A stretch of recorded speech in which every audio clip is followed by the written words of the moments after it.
पहले देखिए इसके पहले के क्लास में हम लोग आपको ट्रांसलेशन बताए थे। क्या बताए थे बाबू? ट्रांसलेशन। बताइए ट्रांसलेशन को हिंदी में क्या कहेंगे? अनुवाद कहेंगे। ठीक है, अब अनुवाद बनाने के लिए आपको बताए थे, सुनिए ध्यान से। अनुवाद बनाने का आपको आसान तरीका बताए थे कि जैसे मान लीजिए कि ये पहला सेंटेंस क्या दिया हुआ है, तुम कहाँ जा रहे, तो आप देखेंगे कि कौन सा सेंटेंस है, इंट्रोगेटिव सेंटेंस है कि असर्टिव सेंटेंस। देखिए इंट्रोगेटिव सेंटेंस की पहचान होती है कि यह कब, कहाँ, कैसे, इन सब से शुरू होगा। ठीक है, तो सबसे पहले कहाँ का क्या होगा बताइए? वेयर हो जाएगा। अब यहाँ पे देखेंगे कौन सा टेंस है, तो टेंस आपका है प्रेजेंट कॉन्टिन्यूअस टेंस। क्या है बाबू? प्रेजेंट। अच्छा, प्रेजेंट कॉन्टिन्यूअस टेंस में इज एम आर का प्रयोग होता है। किसका प्रयोग होता है? बताइए तुम का क्या होता है बाबू? यू के साथ क्या लगेगा? आर लगेगा। अब जाना का होता है गो, जाना का क्या होता है? गो। गो का V4 बनाइएगा तो गोइंग। तो वेयर आर यू गोइंग का अर्थ क्या हो जाएगा? तुम कहाँ जा रही हो। अब देखिए दूसरा सेंटेंस क्या कह रहा है बाबू? दूसरा सेंटेंस क्या कह रहा है? कह रहा है कि सुमिता गा चुकी है। तो आप बताइए चुका है, चुकी है रहता है तो कौन सा टेंस होता है? Present perfect tense. क्या होगा? तो सबसे पहले आप सुमिता लिखेंगे। क्या लिखेंगे? सुमिता लिखेंगे। अब यहाँ पे देखिए गा चुकी है, चुका है, चुकी है, चुके हैं रहता है तो उस टेंस को कहते हैं प्रेजेंट परफेक्ट टेंस। क्या कहेंगे? अब प्रेजेंट परफेक्ट टेंस में हैज है प्लस V3 लगता है। क्या लगता है? हैज है प्लस V3। सुमिता के साथ क्या लगेगा बताइए? हैज। अच्छा, गा चुकी है तो गाना का होता है सिंग और V3 इसका होता है सॉन्ग। V3 क्या होता है? सॉन्ग। अच्छा बताइए गाना का होता है सिंग, SING, सिंग माने गाना होता है, और सिंग से बना है सिंगर। सिंग से क्या बना है? सिंगर। तो सिंगर मतलब होता है गायक और गायिका। गायक और क्या होता है? गायिका होता है। और सिंग का V2 होता है सेंग। क्या होता है? सेंग। और इसका V3 होता है सॉन्ग। तो सुमिता गा चुकी है, इसका ट्रांसलेशन क्या होगा? सुमिता है सॉन्ग। और चुका है, चुकी है, चुके हैं रहेगा तो उस टेंस को हम लोग कहेंगे प्रेजेंट परफेक्ट टेंस। क्या कहेंगे? Present perfect tense. अब देखिए अगला ट्रांसलेशन क्या कह रहा है? अगला ट्रांसलेशन क्या है सुनिए। तीसरा ट्रांसलेशन क्या है? हमें बड़ों का आदर करना चाहिए। ठीक है, क्या कह रहा है? हमें बड़ों का आदर करना चाहिए। तो बताइए हमें का क्या होगा? हमें का क्या होगा? वी होगा। हमें का होगा वी। ये तीसरा है, तीसरा है ना। हमें का क्या होगा? वी। अब बताइए जब चाहिए रहता है ना बाबू तो उसमें शुड लगता है। क्या लगता है? शुड। शुड मीन्स क्या होता है? चाहिए। तो हमें बड़ों का आदर करना चाहिए। तो जब भी आप असर्टिव सेंटेंस बनाएंगे तो सबसे पहले क्या लिखेंगे? सब्जेक्ट। उसके बाद आप लिखेंगे वर्ब। क्या लिखेंगे? वर्ब। अब बताइए आदर करना का क्या होता है? आदर करना का क्या होता है? रिस्पेक्ट। रिस्पेक्ट मीन्स क्या होता है? आदर करना। और बड़ों का होता है एल्डर्स। बड़ों का क्या होता है? एल्डर्स होता है। तो we should respect elders. We should respect elders का अर्थ क्या हो जाएगा? हमें बड़ों का आदर करनी चाहिए। तो तीसरा ट्रांसलेशन क्या होगा? वी शुड रिस्पेक्ट एल्डर्स, हमें बड़ों का आदर करनी चाहिए। अब देखिए चौथा ट्रांसलेशन क्या कर रहा है। चलिए चौथा देखिए बाबू, चौथा देखना है 4 नंबर। मेरी कक्षा में 100 विद्यार्थी हैं। कितने विद्यार्थी? 100 विद्यार्थी हैं। समझिए जब भी किसी सेंटेंस में संख्या आ जाएगा, क्या आ जाएगा? संख्या। इसमें संख्या क्या है बताइए? 100। संख्या क्या है? 100। जैसे अगर कहिएगा कि पेड़ पर एक बंदर है, या कहिएगा छत पर दो बिल्लियां हैं, समझ रहे हैं ना, या क्लास में 10 बच्चे हैं, विद्यार्थी हैं, तो जब भी किसी सेंटेंस में संख्या आएगा, क्या आएगा? तो संख्या जब रहेगा ना तो उस सेंटेंस में सबसे पहले हम लोग देयर का प्रयोग करते हैं। किसका प्रयोग करते हैं? देयर का। चौथा सेंटेंस देखिएगा, मेरी कक्षा में 100 विद्यार्थी हैं, तो यहाँ पे 100 क्या है? संख्या है। तो संख्या रहने पर सबसे पहले किसका प्रयोग कीजिएगा? देयर का। अब बताइए 100 विद्यार्थी है तो आप लिखेंगे देयर आर 100 स्टूडेंट। 100 स्टूडेंट्स। अच्छा 100 स्टूडेंट्स मतलब क्या होगा? 100 विद्यार्थी। तो देयर आर 100 स्टूडेंट्स। मेरे क्लास में तो क्या हो जाएगा? इन my class. In my class हो जाएगा। There are 100 students in my class. मेरे विद्यार्थी, मेरे क्लास में 100 विद्यार्थी हैं। बात समझ में आया? ये बन जाएगा there are 100 students in my class. मेरे क्लास में, मेरे कक्षा में 100 विद्यार्थी हैं। अगर कहेंगे कि छत पर एक बिल्ली है तो there is a cat on the roof. पेड़ पर एक बंदर है तो there is a monkey on the tree. समझ रहे हैं ना। कक्षा में 50 विद्यार्थी हैं, there are 50 students in the class, कोई दिक्कत? तो बताइए देयर का प्रयोग आप कब करेंगे? जब किसी सेंटेंस में क्या रहेगा, क्या रहेगा, संख्या। संख्या से शुरू होने वाले सेंटेंस में देयर का प्रयोग किया जाता है। इतना बात समझ में आया? अच्छा, 5 लड़कियां हैं तो देयर आर 5 गर्ल्स हो जाएगा। 10 लड़के हैं तो देयर आर 10 बॉयज। तो देयर का प्रयोग हम वहां करेंगे जहां किसी सेंटेंस में संख्या रहेगा। क्या रहेगा? संख्या। अब 5वां सेंटेंस देखिए 5 नंबर, 5 नंबर देख, वह घर पहुंच चुका होगा, वह घर पहुंच चुका होगा। ये सेंटेंस आपका पास्ट टेंस में है। किस टेंस में है? वह घर पहुंच चुका होगा। यह सेंटेंस किस टेंस में है? तो वह का ही होता है। वह का क्या होगा? ही। अब देखिए पास्ट टेंस में विल का प्रयोग नहीं होता है। पास्ट टेंस में विल के जगह पे किसका प्रयोग होता है? वुड का। अच्छा, पहुंचना का होता है रीच, रीच होता है। तो ही विल रीच, ठीक है, ही वुड रीच। और घर का क्या हो जाएगा? होम। क्या हो जाएगा? होम। तो ही वुड रीच होम का अर्थ क्या हो जाएगा? वह घर पहुंच चुका होगा। तो विल के जगह पे हम लोग यहाँ किसका प्रयोग किए हैं? वुड का प्रयोग किया है। किसका प्रयोग किया है? वुड का प्रयोग किया है। शाम में तुम्हें बाजार जाना होगा। अगला सेंटेंस क्या कह रहा है? शाम में तुम्हें बाजार जाना पड़ेगा या जाना होगा। तो शाम में तुम्हें बाजार जाना होगा, तो यहाँ पे सब्जेक्ट क्या है? तुम। तो तुम्हें का क्या हो जाएगा? यू। जाना पड़ेगा ना, तो विल हैव टू का प्रयोग करेंगे। Will have to. और जाना का क्या होता है? गो। और कहाँ जाना पड़ेगा? बाजार। तब फिर टू मार्केट लिखेंगे, क्योंकि मार्केट आपका प्लेस है। अब प्लेस के पहले किसका प्रयोग किया जाता है? टू का। जैसे टेम्पल के पहले टू टेम्पल लगेगा। पटना लिखिएगा, जैसे तुम्हें पटना जाना होगा तो टू पटना होगा। जब भी कोई प्लेस आता है तो प्लेस के साथ टू का प्रयोग किया जाता है। प्लेस के साथ किसका प्रयोग किया जाता है? टू का। तो बताइए you will have to go to market. अच्छा, शाम में है तो शाम में का इंग्लिश क्या होगा? इन दी इवनिंग होगा। इवनिंग होगा। इन दी क्या होगा? इवनिंग। तो ट्रांसलेशन हो जाएगा you will have to go to market in the evening. शाम में तुम्हें बाजार जाना होगा। यहाँ पे आप याद रखेंगे कि जब भी किसी सेंटेंस के अंत में ना होगा, ना पड़ेगा, गागेगी रहेगा, तो गागेगी में सबसे पहले शैल विल यूज करेंगे। क्या यूज करेंगे? ना होगा ना, तो इसमें हैव टू का प्रयोग करेंगे। किसका प्रयोग करेंगे? हैव टू का। कोई दिक्कत आपको? बोलिए, कोई दिक्कत है? हम लोग किसके बारे में पढ़ रहे हैं? ट्रांसलेशन के बारे में। ट्रांसलेशन बनाने के लिए आपका टेंस क्लियर होना चाहिए। क्या क्लियर होना चाहिए? टेंस। टेंस के साथ साथ आपको इन्फिनिटिव वर्ब का प्रयोग पता होना चाहिए। इन्फिनिटिव वर्ब में आपको बताए थे जब इज एम आर 2+V1 आता है तो उसका हिंदी समापन होता है वाला है, वाली है, वाले। आवाज वेयर 2+V1 रहता है तो वाला था, वाली थी, वाले। समझ रहे हैं? अब देखिए अगला सेंटेंस क्या कह रहा है। कितना नंबर सेंटेंस जरा हमें बताइए। सेंटेंस नंबर कितना? 7। ओके, चलिए 7 नंबर सेंटेंस को आप लोग बना देंगे। बना देंगे कि नहीं बना देंगे? चलिए, आप नहीं बनाएंगे तो हम बनाएंगे। 7 नंबर में कह रहा है कि मुझे वह किताब चाहिए। अब एक बात समझिए, समझने वाली बात क्या है, ध्यान से समझना है। चाहिए जो है ना बाबू, जो चाहिए है, अब इस चाहिए में 2 तरह का वर्ब लगेगा। एक लगता है शुड, एक क्या लगेगा? शुड लगेगा। और एक में लगेगा नीड। क्या लगेगा? नीड। देखिए, जब कोई नाउन चाहिए होगा, जब कोई क्या चाहिए होगा? नाउन। किताब बताइए, किताब वर्ब है कि नाउन है? नाउन। जैसे आप कहिएगा किताब चाहिए, कलम चाहिए, समझ रहे हैं ना? मोबाइल चाहिए, पैसा चाहिए, घड़ी चाहिए, बैग चाहिए, पानी चाहिए, पंखा चाहिए। तो जब यहाँ पे आपको नाउन की जरूरत होगी तब वहां किसका प्रयोग करेंगे? नीड का। लेकिन अगर वर्ब चाहिए रहेगा, क्या चाहिए रहेगा? वर्ब चाहिए रहेगा, ठीक है, तो वहां पे आप किसका प्रयोग करेंगे? शुड का। जैसे तुम्हें पढ़ना चाहिए, लिखना चाहिए, आना चाहिए, जाना चाहिए, खाना चाहिए, पीना चाहिए, सोना चाहिए, उठना चाहिए, जगना चाहिए। तो जब वर्ब प्लस चाहिए रहेगा तो क्या लगेगा? शुड। और जब नाउन प्लस चाहिए रहेगा तो किसका प्रयोग कीजिएगा? नीड का। बात समझ रहे हैं कि नहीं? तो वो कह रहा है क्या? मुझे वह किताब चाहिए, तो मुझे का आई, और चाहिए तो नीड। वह का क्या होता है?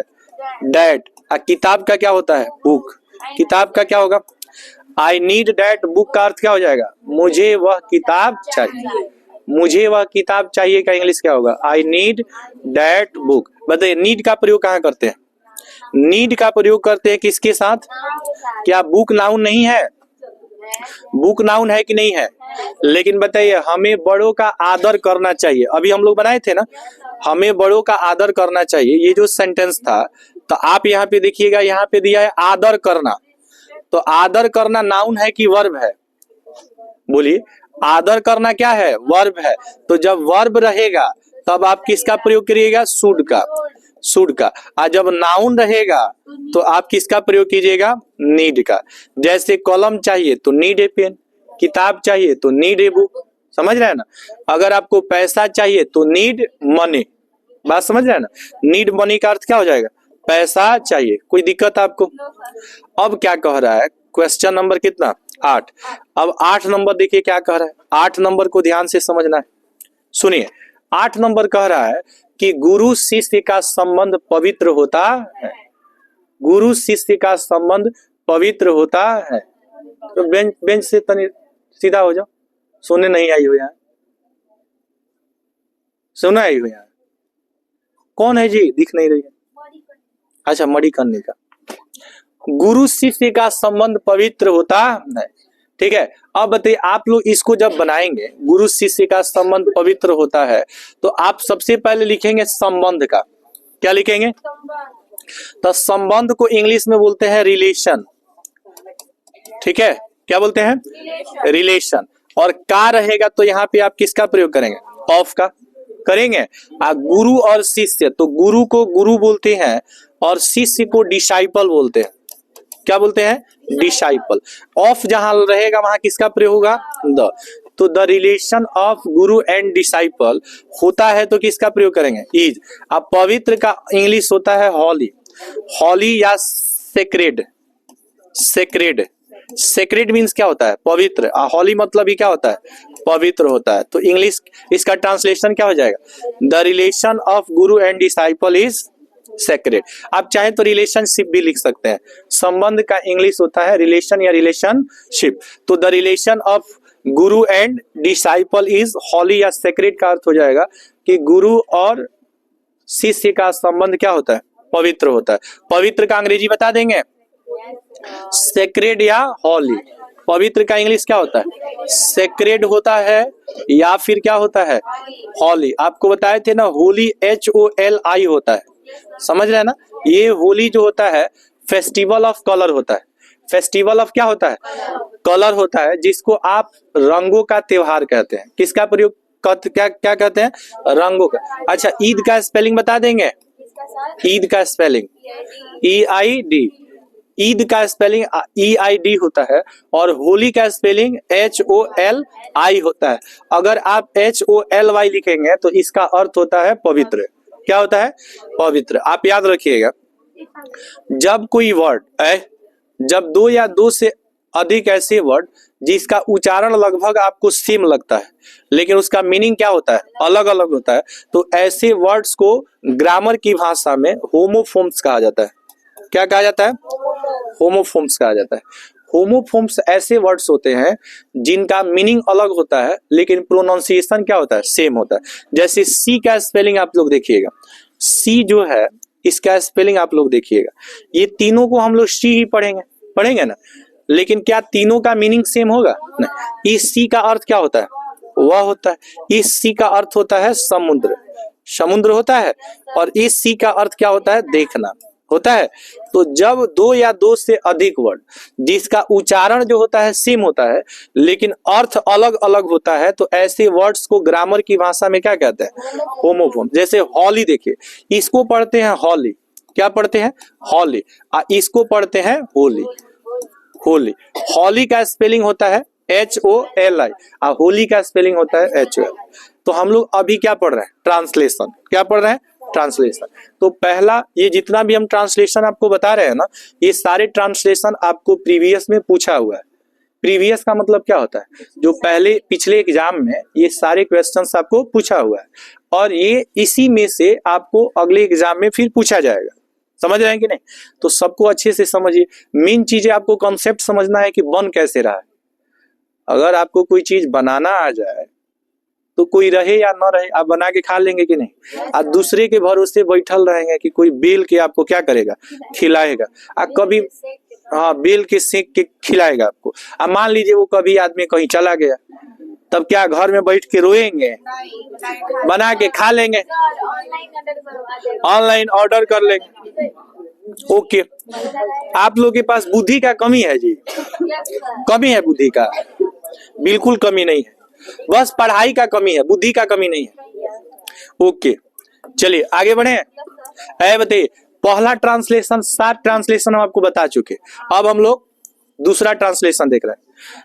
ये भी आपको एग्जाम में पूछा हुआ ट्रांसलेशन है, समझिए। पहला ट्रांसलेशन क्या कह रहा है, आज मैं श्याम से मिलने जाऊं। तो आप ट्रांसलेशन को देख करके घबराइए नहीं, इसको बनाने की कोशिश कीजिए। आपको आज कल परसों को पहले नहीं लिखना है, पहले मैं श्याम से मिलने जाऊंगा, इसमें सब्जेक्ट कौन है, मैं। तो मैं का क्या होता है जी, आई होता है। अच्छा ये बताइए जब गागेगी रहेगा अंत में तो यह कौन सा टेंस होगा, फ्यूचर टेंस।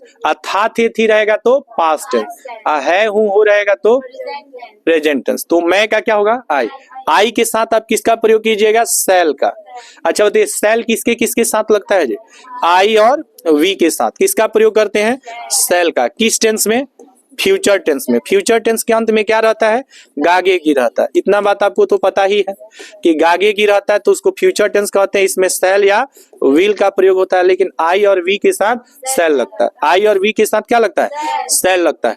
तो आप देखिए दूसरा का पहला जब ट्रांसलेशन आप बनाइएगा तो मैं का क्या होगा, आज जाऊंगा तो क्या होगा, सेल गो, ठीक है।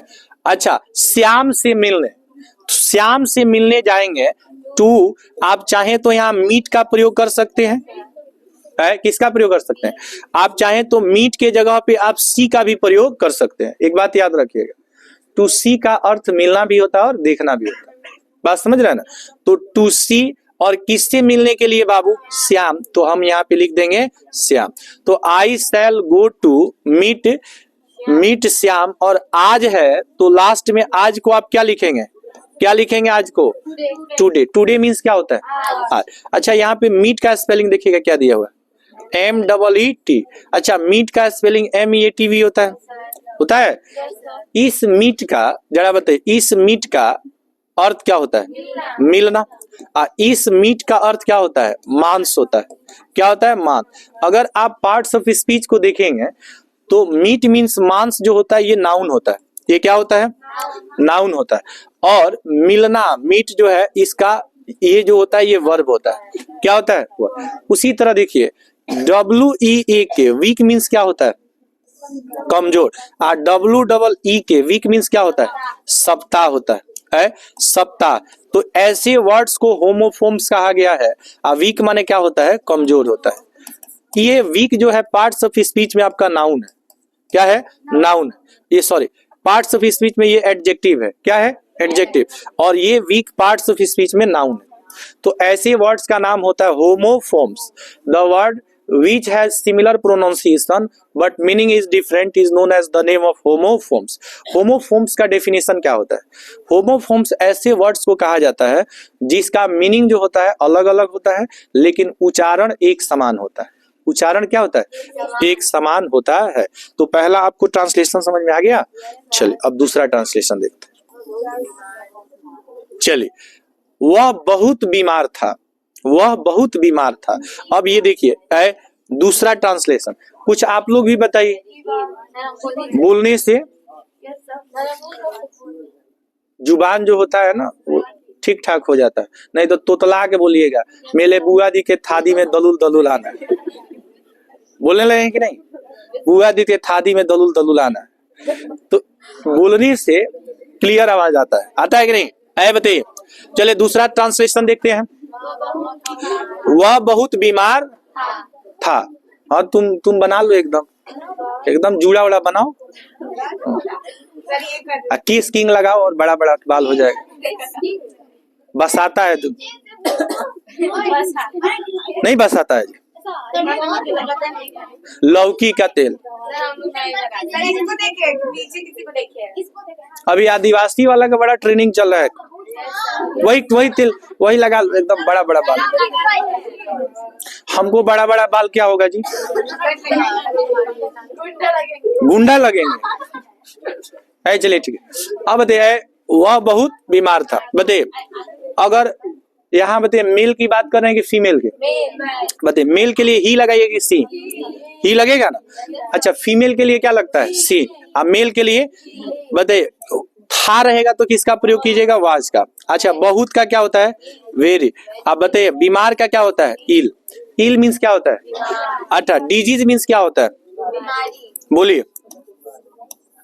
डिजीज मीन्स बीमारी होता है, ठीक है, ये बीमारी होता है। और इल मीन्स क्या होता है? बीमार होता है। तो वह बहुत बीमार था तो क्या हो जाएगा? ही वॉज वेरी इल। कोई दिक्कत आपको? Any problem? ट्रांसलेशन बना लेंगे तो और बनाते हैं हम लोग, देखते हैं। और चलिए, मेरे पिताजी भागलपुर में। अच्छा, भागलपुर है, भागलपुर है, भागलपुर उधरे है आपका ये जमुई उमई साइड में है। सुनिए बाबू, मेरे पिताजी भागलपुर गए हैं, तो मेरे पिताजी का क्या होता है? My father. माई फादर हो जाएगा, माई फादर। अच्छा, गए हैं तो गए हैं या जा चुके हैं, ये आपका जो है ना टेंस आपका होता है प्रेजेंट परफेक्ट टेंस। तो प्रेजेंट परफेक्ट टेंस में हैज हैव लगता है, तो फादर के साथ क्या लगेगा? हैज। अच्छा, गए हैं तो गॉन, गॉन। कहाँ गए हैं?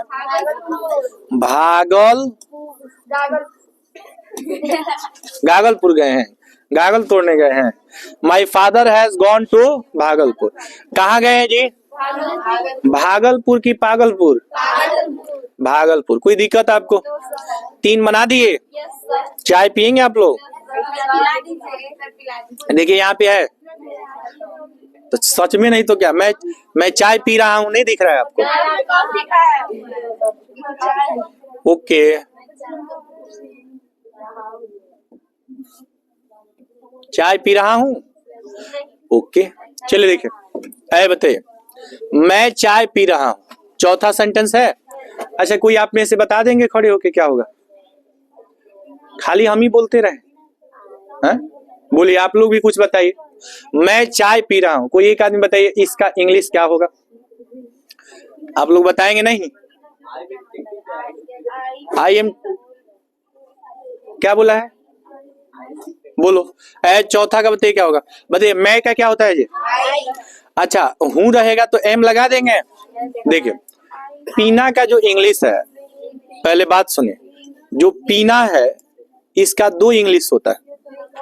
अगर आप गर्म चीज को पीते हैं तो अलग इंग्लिश होगा, और ठंडा चीज को पिएंगे तो अलग इंग्लिश होगा। ठंडा चीज को पीने के लिए ड्रिंक का प्रयोग करते हैं, किसका प्रयोग करेंगे? और गर्म चीज को पीने के लिए आप टेक का प्रयोग करेंगे, किसका प्रयोग करेंगे? अच्छा, चाय को एक ही बार में कोई पी सकता है? ऐसे ग्लास लगाया, ढरका लिए। चाय को ठंडा करके भी क्या फ्रिज में रख के कोई चाय पीता है?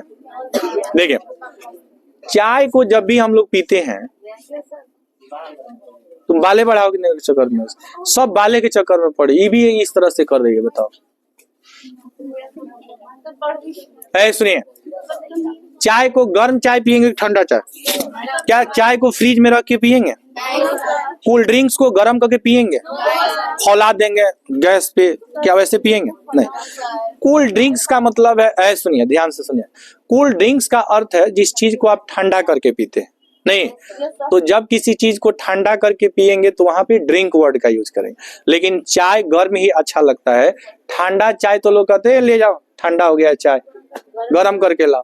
अच्छा, कोल्ड ड्रिंक्स अगर कोई गरम दे तो कहे ले जाओ, नहीं, ला फ्रिज में रख दो, है कि नहीं? तो गरम चीज पीने के लिए किसका प्रयोग करेंगे? टेकिंग का, ठीक है। क्या पियेंगे? चाय, तो चाय का। कॉफी नहीं पियेंगे? अगर मैं कॉफी पी रही हूँ तो आई एम टेकिंग कॉफी, चाय पी रही हूँ तो पी रहा हूँ तो अभी। ये सुनिए, कॉफी, टी मीन्स क्या होता है जी? 4। कॉफी का हिंदी बता देंगे? कॉफी का कॉफी होता है, किताब का किताब ही होता है। देखिए, कॉफी का हिंदी जो होता है ना वो कहवा होता है। क्या होता है? कहवा। आज सुन रहे हैं। कॉफी को हिंदी में क्या कहते हैं? कहवा कहते हैं। ठीक है, याद रहेगा आप लोगों को। टी मीन्स चाय और कॉफी मीन्स कहवा होगा। कोई दिक्कत आपको? चलिए अगला ट्रांसलेशन देखें। कितना नंबर? आपकी घड़ी में कितना बजा है? आपकी घड़ी में कितना बजा है? तो कितना बजा है तो हो जाएगा व्हाट टाइम। ठीक है, डज योर वॉच, और यहां पे प्रयोग करेंगे किसका? हैव का।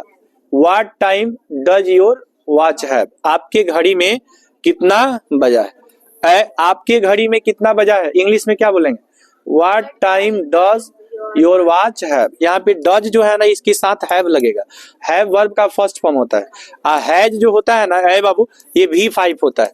और नियम होता है डू डज डिड के साथ कभी भी V1 लगता है, V5 नहीं लगता है। बात समझ में आया? चलिए अगला देखिए।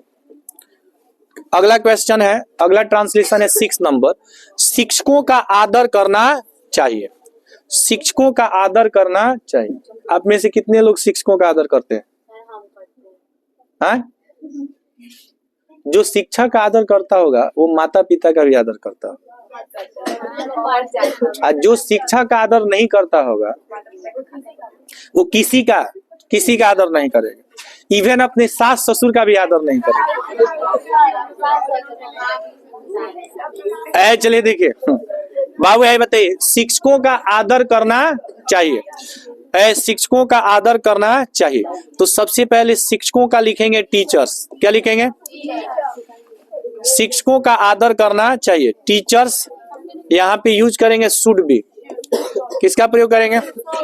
रिस्पेक्टेड। ये आपका पैसिव वॉइस में सेंटेंस है।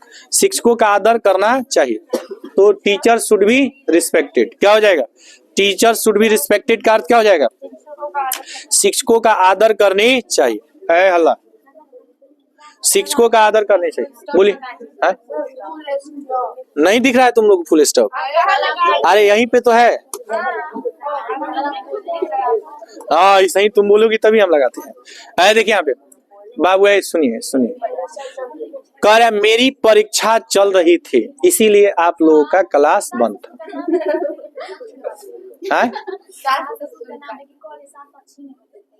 सास अच्छी नहीं होती, सही सास अच्छी नहीं होती। सास उसे कौन सास है बताओ? हाँ, मेरी दादी सबकी अच्छी होती है। मम्मी से पूछो दादी कैसी है।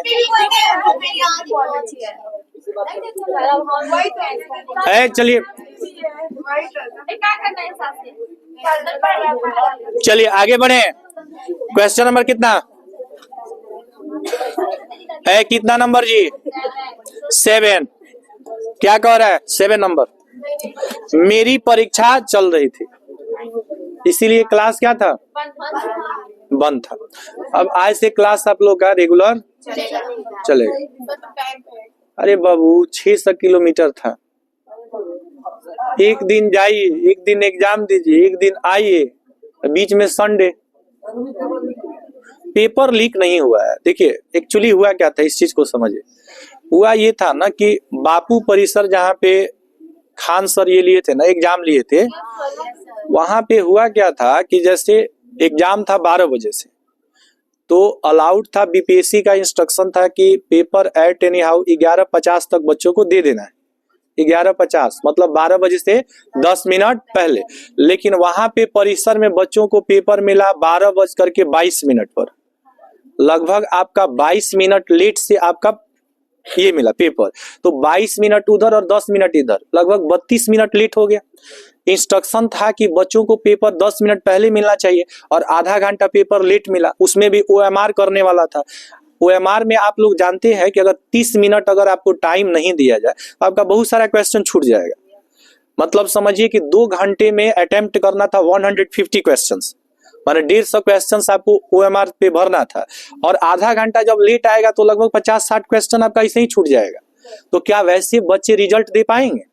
तो इस चीज को लेकर के लग रहा है कि पेपर लीक हो गया, लेकिन पेपर लीक नहीं हुआ है, पेपर लेट से आया है। अब आज देखिए, आज प्रोटेस्ट बहुत सारे लोग करने वाले हैं कि ऐसा क्यों हुआ, कि मतलब पेपर इतना लेट क्यों गया। बात समझ रहे हैं कि नहीं समझ? मेरा क्वेश्चन तो सबका छूट जाता है, उसमें होता क्या है ना, क्वेश्चन बहुत बड़ा बड़ा था, उसको रीड करने में ही टाइम ज्यादा ये हो गया था। मतलब OMR पे छोटा क्वेश्चन रहता है तो जल्दी रीड करके आदमी ये कर देता, क्वेश्चन बहुत लॉन्ग था, फिर भी हम 124 क्वेश्चन अटेम्प्ट किए, समझ रहे हैं? 124, लगभग सब लोग उतना ही करता है, 30-35 क्वेश्चन सबका छूट गया है, समझ रहे हैं कि नहीं? तो चलिए देखिए क्या होता है। कह रहे कि मेरी परीक्षा चल रही थी, मेरी परीक्षा चल रही थी, बोलिए मेरी का क्या होता है? मेरी का क्या होता है? माई। अब परीक्षा का होता है एग्जामिनेशन, क्या होता है? एग्जामिनेशन। एग्जामिनेशन मीन्स क्या होता है? परीक्षा। अच्छा, चल रही थी तो आप यहाँ पे लिखेंगे इज गोइंग ऑन। अच्छा, ये चल रही थी है ना, तो वाज लग जाएगा, क्या लग जाएगा? वाज। वाज मीन्स था थी रहेगा तो वाज, चल रही है तो इज, आज चल रही थी तो वाज, तो my examination was going on हो जाएगा। गोइंग ऑन माने चलना, गोइंग ऑन माने क्या होता है? चलना। तो मेरी परीक्षा चल रही थी, इसका इंग्लिश क्या हो जाएगा? My examination was going on, my examination was going on. समझ रहे हैं? चलिए अगला प्रश्न क्या कह रहा है, अगला ट्रांसलेशन क्या है, चलिए देखिए। क्या तुम्हें अंग्रेजी बोलना आता है? आता है कि नहीं आता है?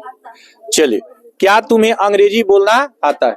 तो सबसे पहले देखिए, आता है, पता है, जब किसी सेंटेंस के अंत में ता है, ती है, ते है रहता है तो उस टेंस को हम लोग क्या कहते हैं? सिंपल प्रेजेंट टेंस कहते हैं ना।